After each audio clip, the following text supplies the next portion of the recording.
네, 지금 시장을 짓누르는 건 관세 이슈도 있지만 미국의 경기 둔화 우려도 있습니다. 여러 가지 이제 매크로 상황들이 어떻게 흘러가고 있는지를 짚어보겠습니다. 장재철 이코노미스트 나와 계십니다. 어서 오십시오. 네, 안녕하십니까?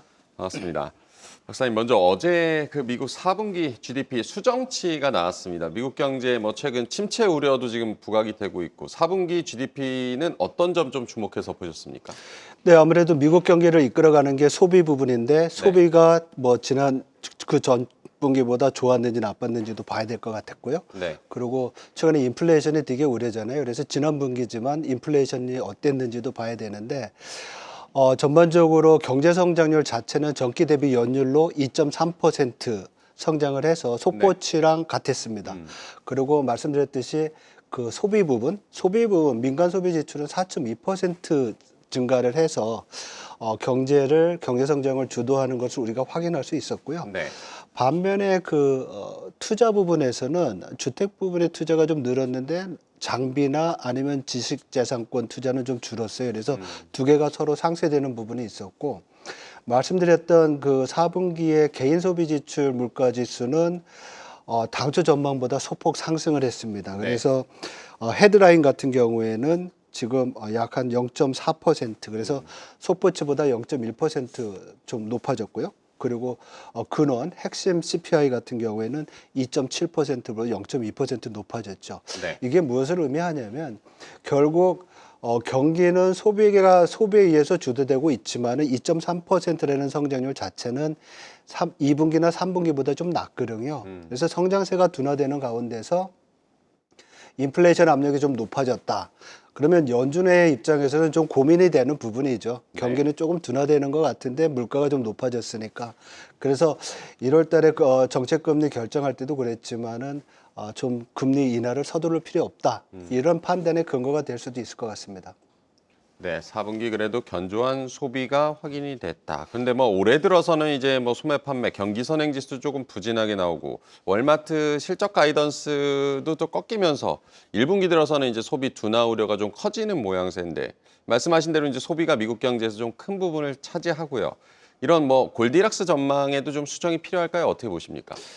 예, 골디락스라고 하면 성장률도 양호하고 물가도 좀 완만한 네. 그런 성장세를 보이는 건데, 사실 작년도 연간 성장률이 지난 4분기에 2.3% 성장을 해가지고 전체적으로 보면 2.8% 성장이었어요. 네. 근데 우리가 미국 경제의 잠재 성장률을 보면 1.8%거든요.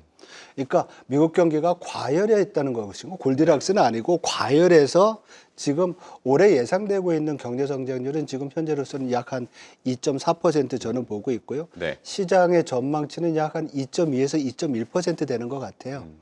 그래도 말씀드렸듯이 잠재 성장률을 상회하고 있으니까 네. 이게 경기 침체다 이렇게 볼 수 없는 것 같고요. 그리고 지금 1월 달에 나왔던 물가 지표, 소비자 물가 지표가 좀 높게 나왔잖아요. 네. 소비자 물가가 약 한 3% 나왔는데 지난 9월 달에 2.4%에서 4개월 연속 상승한 거였어요. 네. 거기에다가 1월 달에 기대 인플레이션이 1년 후에 인플레이션을 봤을 때 4.3%까지 올라간 겁니다. 그러니까 경제 성장률은 약간씩 둔화되고 있는데 인플레이션이 올라가니까 스태그플레이션 아니냐 이런 전망이 있었는데 네. 제가 볼 때는 스태그플레이션은 좀 성급한 것 같고요. 경기는 과열해서 정상화로 가는 단계다. 그리고 인플레이션 자체는 약간의 1월 달이나 1분기 때는 좀 노이즈가 있을 것 같지만 기저적으로는 좀 물가가 내려올 거로 보입니다. 그래서 이번 1월 달에 발표될 그 PC 인플레이션 같은 경우에는 좀 더 내려올 거로 보여요. 네, 나중에 말씀드리겠지만은. 네네네. 네. 과열해서 미국 경제가 이제 정상화로 가고 있다. 올해 미국의 성장률 전망치도 잠재 성장률 여전히 웃돌 것으로 예상이 되고 있다는 점도 짚어주셨습니다. 말씀하신 대로 오늘 밤 이제 PC 물가 발표가 되는데 트럼프 관세에 대한 인플레이션 우려가 연준 위원들 사이에서도 좀 공유가 되고 있고요. PC는 어떻게 전망하고 계십니까?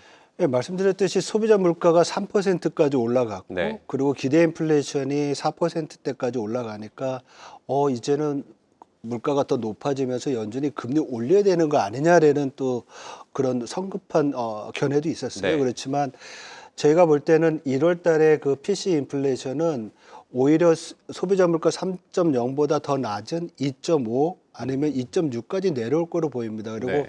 근원 CPI 근원 PCE 인플레이션 같은 경우에는 지난해 12월 달이 2.8%인가 그랬어요. 근데 1월 달에는 2.6%로 내려오는데 네. 이 왜 이러냐면 PC 인플레이션은 연준이 통화 정책을 할 때 기본으로 보는 인플레이션인데요.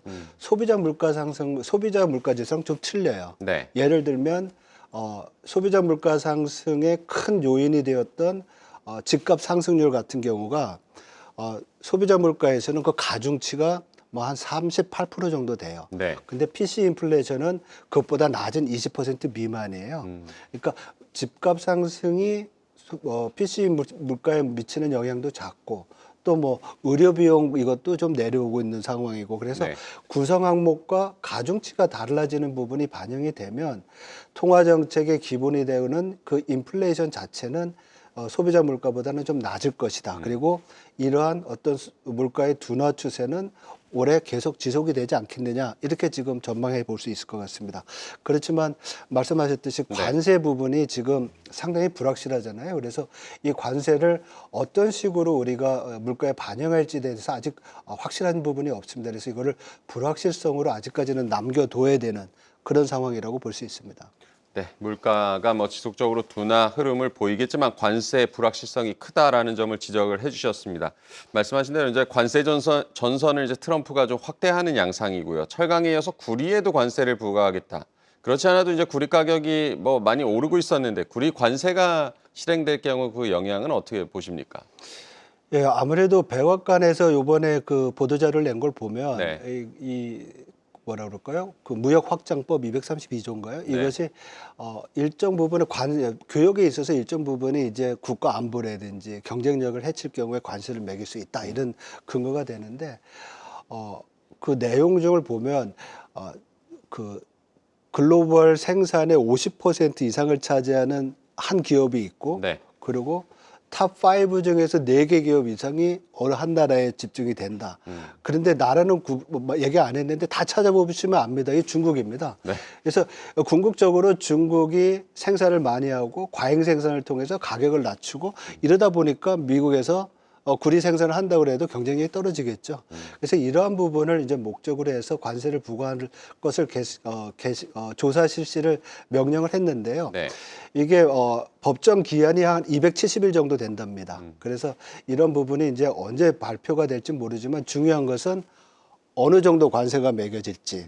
근데 철강과 알루미늄에 대해서 지금 25% 관세를 부과했잖아요. 네. 그래서 아마 구리에도 25%의 관세 부과가 예상이 되고 빠르면 법정 기한은 뭐 270일이지만은 빠르면은 약 한 2달 정도의 논의 관계를 거친다 그러면 5월 달에도 부과될 수 있다고 생각을 하고 있습니다. 네. 그리고 더 중요한 것은 트럼프 대통령이 얘기한 상호 관세잖아요. 네. 상호 관세는 그 나라 상대국이 관세를 매기면 미국도 매기겠다는 거잖아요.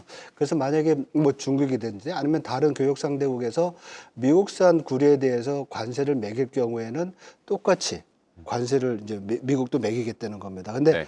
우리나라 같은 경우에는 구리 제품의 수출이 연간 약 한 57억 달러 정도 돼요. 전체 수출의 0.8% 정도 되는 거로 나오고요. 네. 미국 수출에는 약 한 5억, 6억 달러 돼서 대미 수출의 0.4%예요. 굉장히 미미하죠. 네. 그리고 이 구리는 우리 한미 FTA에서 우리나라가 지금 관세를 매기지 않고 있어요. 그래서 4월 달에 상호 관세를 매긴다고 하더라도 우리 관세가 0이니까 네. 미국이 우리한테 관세를 매길 일은 없지 않겠느냐. 이렇게 전망해 볼 수 있을 것 같습니다. 네. 구리 관세 움직임도 이제 잘 챙겨 보셔야겠고요. 캐나다와 그 멕시코 관세는 유예한다고 했다가 트럼프 대통령이 또 말을 바꿔서 다음 주부터 3월 4일부터 이제 부과를 한다라고 했는데 예측이 뭐 지금 쉽지 않은 상황이지만 협상 카드로 보십니까? 어떻게 보십니까? 뭐 우리가 트럼프의 거래의 기술이라는 책이 있었잖아요. 네. 거기서 내온 게 뭐냐면 좀 위험하지만 대담하고 아주 공격적으로 협상에 임하고 그래서 원하는 것을 얻자 네. 이런 거거든요. 요약을 하면. 그런 걸 본다고 하면 이 관세는 상당히 아주 유효한, 네. 유력한 협상의 어떤 그게 전략으로 될 수 있을 것 같고, 그리고 여기에서 위험하지만 대담하고 공격적으로 한다는 얘기가 처음에는 보편 관세, 전 품목에 대해서 관세를 매기겠다. 네. 그랬다가 뭐 상호 관세를 하자. 그러다가 개별 품목으로 가고 더 중요한 것은 뭐 2월 달에 한 데다가 3월 달에 했다 4월 달로 연기시키고 이러는 것이 전략의 어떤 한 방향이라고 볼 수 있는 것 같은데요. 근데 우리가 주목해야 될 것은 원하는 결과거든요. 미국이 지금 이러한 걸 통해서 원하는 결과가 무엇이냐. 바로 제조업을 활성화해가지고 일자리를 늘리고 그래서 무역 수지를 개선을 시키고 또한 관세를 통해 가지고 재정 적자를 또 완화하는 거거든요.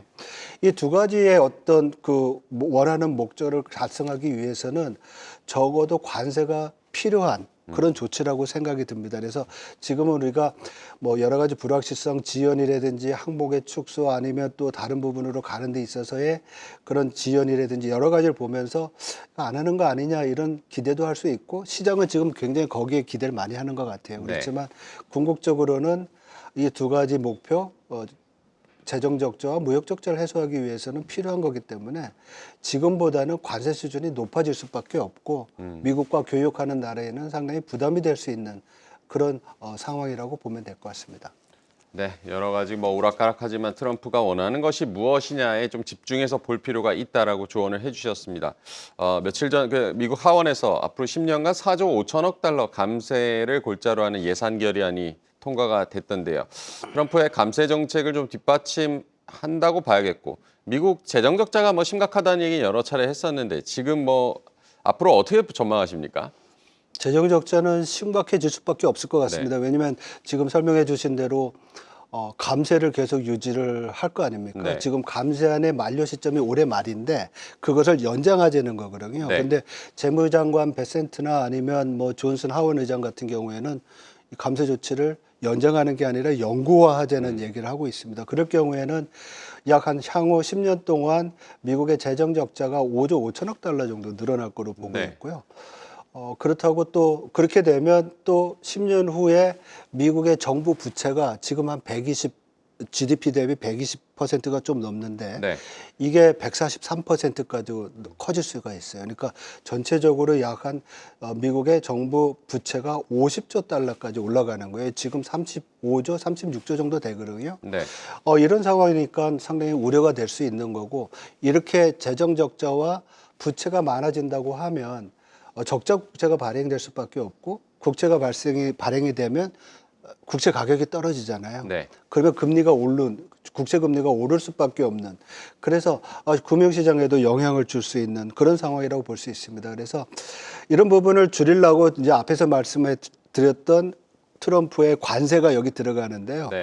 관세가 들어가면은 관세 수입이 약 한 10년 동안 3조 8천억 달러 정도 된다 그래요. 그래서 적자 늘어나는 것보다는 작지만은 그래서 관세가 분명히 필요한 부분이라는 말씀을 드릴 수 있고요.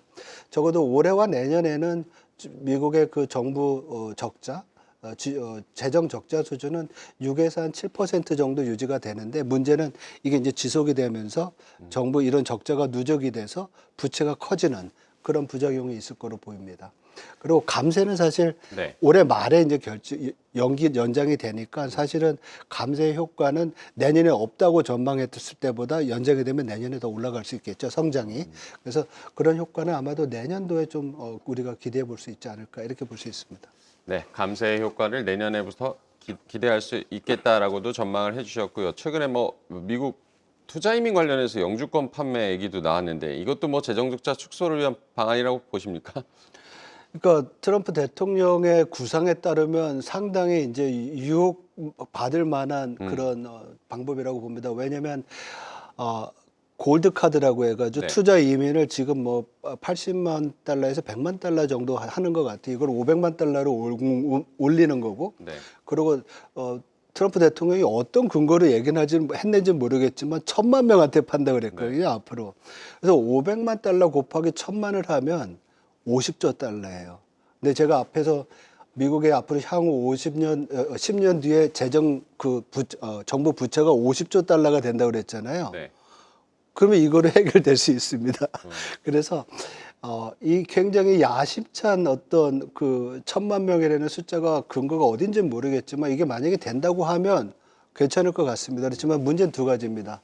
과연 500만 달러를 내고 투자를 할 수 있는 그런 사람들이 얼마나 많을지. 뭐 트럼프 대통령은 500만 달러에 대해서는 굉장히 긍정적으로 보는 것 같은데요. 근데 1000만 명이라는 숫자가 또 이제 문제입니다. 그래서 어쨌든 이게 1000만 명이 되든 100만 명이 되든지 간에 이러한 어떤 이민 투자 이민에 대한 그 프리미엄을 올려서 재정 적자를 좀 완화시킬 수 있는 그런 여지는 있지 않을까 이렇게 생각해 볼 수 있을 것 같습니다. 네, 감세 정책을 하기 위한 이 재정 적자를 해결하기 위해서 이런 여러 가지 나오는 정책들도 눈여겨 보셔야겠습니다. 정부 지출 감소를 위해서 정부 효율부가 최근에 이제 공무원을 좀 해고하고 구조조정하고 있는데 지난밤 뭐 실업수당 청구 건수에도 그 영향이 좀 감지가 됐다는 분석이 있고 공무원 해고가 이거 미국 노동시장에 미치는 영향은 어떻게 보십니까? 지금 미국 경제를 그나마 좀 잘 버텨주게 하는 것이 소비고 네, 소비의 그 기본이 되는 게 노동시장이잖아요. 네. 고용이 잘 유지가 되고 있고 또 임금 상승률이 좀 유지가 되는 건데 만약에 이러한 그 정부 효율부가 공무원의 인력 감축을 통해 가지고 실업이 늘어난다. 그럴 경우에는 분명히 실업률이 올라갈 것이고 소비 지출에 영향을 줄 수 있는 그런 부분이 될 수가 있겠죠. 네. 그런데 지금 일각에서는 약 한 단기적으로 보면 10만 명 정도의 그 인력 손실이 예상이 된다고 하고 네. 많이 보면은 한 30만 명 정도가 정부 일자리에서 나와야 된다 이렇게 보고 있습니다. 근데 이 기준이 뭐냐면 미국 정부가 가끔 그 정부 부채 한도 때문에 정부를 셧다운 하잖아요. 네. 그때 필수 인력을 빼고 나머지 인력들은 이제 집에 가거나 이러잖아요. 그 기준이 아마 이런 것 같습니다. 그러니까 연방 정부의 직원들이 약 230만 명 되는데요. 군인이랑 우체국 직원 빼고 여기에 반 정도가 이런 기준에 걸리는 겁니다. 그러니까 230만 명에서 100만 명 이상이 걸린다는 거예요. 네. 그래서 이만큼을 다 해고를 할 수 있을지는 모르겠지만 뭐 여러 가지 이제 노동법의 문제도 있고 그렇지만 지금과 같은 견조한 노동시장에 만약에 이러한 노동력 손실이 지금 10만 명 정도 예상되는 게 5월에서 7월까지 나올 거로 예상을 하거든요. 네. 이런 해고 그 인력이 많아질 경우에는 분명히 실업률에 영향을 미칠 수 있죠. 예, 그래서 소비에도 좀 불안한 요인이 될 수 있다고 생각을 하고요. 월스트리트저널이나 아니면 뭐 블룸버그 뉴스에도 계속 정부 효율 부발 경기 침체에 대한 우려를 또 경고하고 있기도 합니다. 정부 효율 부발 경기 침체 우려 이제 뭐 해고가 되면서 결국 노동시장이 어려워지면서 소비시장까지 악영향을 미치는 흐름이 나타날 수 있다. 이 부분도 좀 유의해 보셔야겠고요.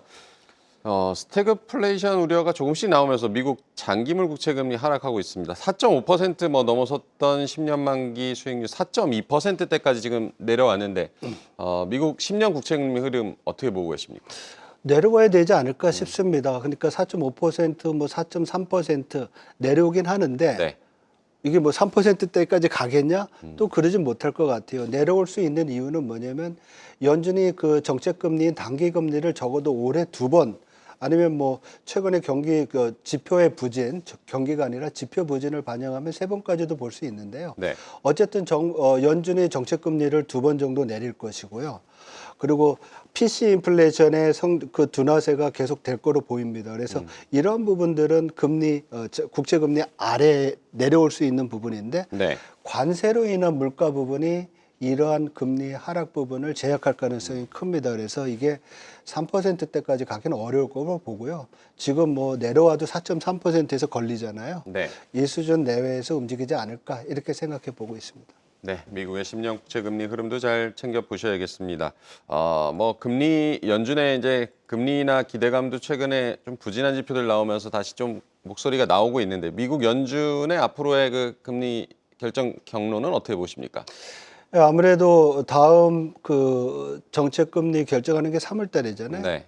쉬어갈 것 같습니다. 그리고 최근에 이제 물가가 둔화되고는 있지만은 기대 인플레이션이 높아진 부분 그리고 1월 달 그 통화정책 회의에서도 얘기했지만 처음에 이제 모두에 말씀하셨듯이 물가를 연준 의원들이 반영을 하고 있거든요. 네. 근데 더 중요한 것은 반영하는 것뿐만 아니라 이 불확실성을 어느 정도 이제 더 거기에 포함시켜야 될지 이러한 것들이 아직 해소가 되지 않아서요.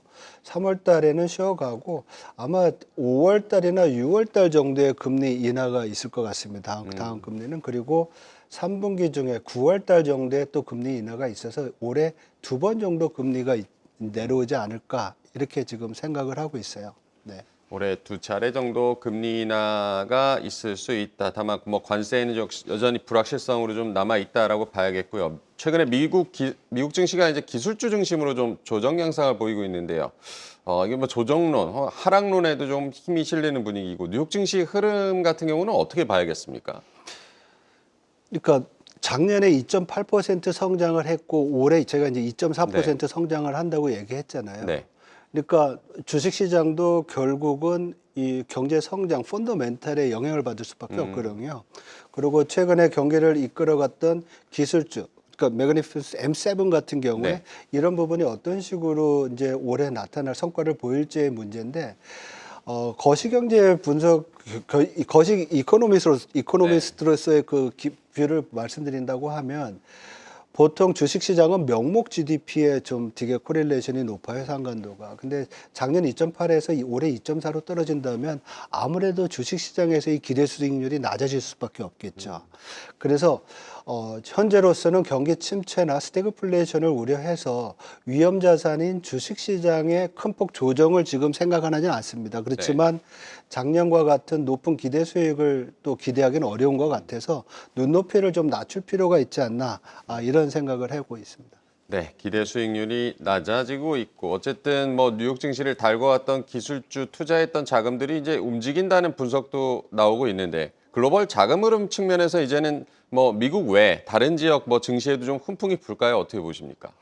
예, 지금 미국과 그동안 인도 쪽으로 갔던 자금 흐름이 뭐 중국과 유럽 쪽으로 움직이고 있다. 이런 분석이 있습니다. 특히 중국 쪽으로는 뭐 우리가 잘 알고 있지만 딥식이라든지 AI 관련된 어떤 혁신 그리고 미국의 대중국 관세가 계속 유예가 되고 있는 부분 그리고 시진핑 주석이 또 기술 혁신 기업들 모여가지고 또 얘기했잖아요. 이러한 부분들이 어떻게 보면 최근에 홍콩과 중국 증시의 그 호조의 원인이라고 볼 수 있고요. 또한 중국 정부가 어쩌면 올해 내놓을 수 있는 경기 부양책에 대한 기대도 좀 있는 것 같습니다. 그래서 이런 것들이 있는데 근데 기본적으로 현재까지 이러한 호조를 중국 증시가 경제 펀더멘탈을 반영하고 있느냐 그런 것 같지 않거든요. 그리고 더군다나 계속 말씀드리지만 이 관세 이슈가 적어도 3월, 4월까지는 해소가 되지 않을 가능성이 커요. 그래서 지금은 굉장히 좋지만은 시장의 조정의 어떤 가능성을 우리가 배제하지 못하는 상황이라고 보면 지금 좀 올랐지만은 추가적인 상승 능력은 이러한 관세 불확실성으로 크지 않다. 뭐 시티 같은 경우에는 중국 증시 같은 경우에 5에서 15% 정도 추가 여력은 있지 않겠느냐 이렇게 보는데 좀 어떻게 보면은 그 수익률 증가폭으로 보면 피크아웃 했다는 얘기일 수도 있거든요. 그리고 더 본격적인 것은 관세 불안 요인들이 완화가 되고 있는 하반기가 되면 앞에서 말씀하셨던 어떤 자금의 흐름들이 미국 쪽에서 다시 뭐 중국이라든지 아니면 유럽, 신흥시장 쪽으로 가지 않을까 이렇게 생각해 볼 수도 있을 것 같습니다. 네, 자금 이동도 잘 흐름을 챙겨 보셔야겠고요. 다음 달 이제 중국 같은 경우는 양회에 대한 기대감도 있고 대규모 부양책이 나올 것이다 이런 전망도 있는데 중국 경제 전망 자체는 올해 어떻게 보고 계십니까? 예, 3월 5일에 시작하는 전인대회에서 아마도 경제성장 목표는 5% 그리고 물가 상승률은 2%로 할 것 같습니다. 그리고 약 한 2조 5천억 위안 정도의 재정 확대 정책이 발표될 것으로 보이는데요. 올해 경제성장률을 봤을 때는 5% 달성 어렵지 않을까 이렇게 보입니다. 그래서 약 한 4% 중반, 4.5% 전망하고 있고요. 인플레이션 2%는 사실 의미가 있습니다. 왜냐하면 중국 정부가 2%라고 얘기를 하면 이게 2%가 어떻게 못할 가능성도 내재하는 거거든요. 그래서 올해 물가 상승률은 1% 미만으로 떨어질 가능성이 있다. 그래서 여러 가지 놓고 보면 경기 부양책은 있지만은 성장률은 그렇게 5% 달성할 수 있는 그런 상황은 아니다. 이렇게 볼 수가 있을 것 같습니다. 성장률 자체는 5% 달성이 쉽지 않을 수도 있다라고 짚어주셨고요. 이제 뭐 트럼프와 시진핑 간의 뭐 정상 통화는 지금 아직까지 이루어지지 않고 있고 앞으로 이제 미중 무역 갈등은 어떻게 될 거라고 보십니까? 당분간은 지속되지 않을까 봅니다. 그리고 오늘 새벽에 나왔지만은 추가적으로 10% 네. 관세 더 부과한다고 그러지 않습니까? 그리고 구리에 대한 어떤 뭐 무역 확장법의 적용 이런 부분들도 다 중국에 대한 압박으로 우리가 볼 수 있는 상황이기 때문에 네.